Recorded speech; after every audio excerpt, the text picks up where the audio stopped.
Breaking news, Austin police are on scene of a SWAT call in northeast Austin. Police say a person is barricaded in a home on Ash Cove that's near Breaker Lane and Dessau Road.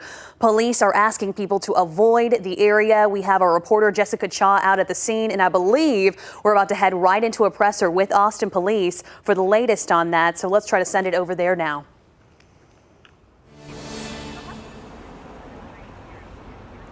Good morning. My name is Corporal Matthew Nonweiler. That's Mathewnonweiler with the Austin Police Department Public Information Office.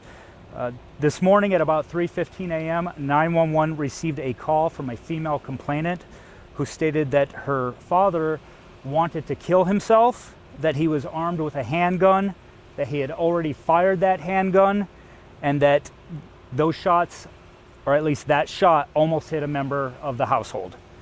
At this time, the complainant was outside of the house, and information was relayed that there were 6 people inside the house, including the suspect. Officers arrived and attempted to call out the members of the household, but they did not leave the inside of the household.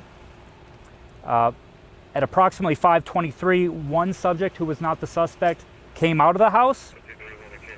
At approximately 7:15, using aerial drone, APD was able to locate the suspect as provided with the description of the complainant and the one subject who had previously come out in the backyard near a shed. At about 7:26, the suspect knocked the aerial drone out of the air and destroyed it.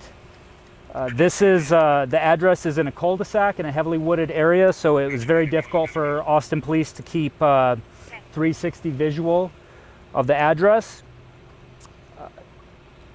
As the suspect was destroying our drone, 3 additional subjects exited the front of the house.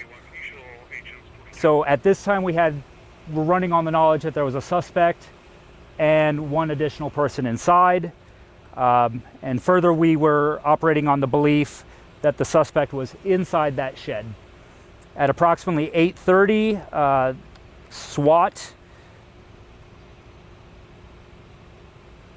deployed 2 flashbang grenades and breached that shed.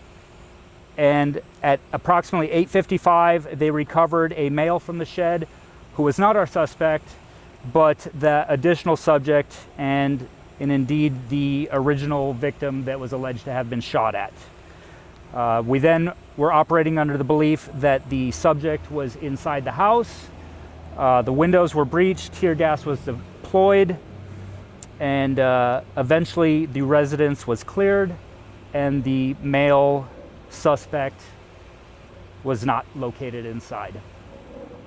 Again, the address for this is a cul-de-sac. It's heavily wooded. It's entirely possible when the drone was knocked down that he may have taken that opportunity to flee and break our containment, as it was very difficult. Right now, we are operating under the belief that this is an isolated incident. We do not know where the subject is, the male suspect is, but a warrant for his arrest has been issued, as well as a search warrant for the house. That warrant is for aggravated assault with a deadly weapon, family violence. And because this is an isolated incident, we do not believe that there is any threat to the public at large at this time. And at this time, I'll open it up to any questions that you may have. Do we have the name of the suspect? We do, but we're not going to release that right now. Given that there is an arrest warrant issued for him, that's something that you'll be able to get through public records. What's the plan now? What's the strategy for finding him? I believe they're going to go ahead and execute the search warrant on the house, try to find any evidence to corroborate and further that warrant charge.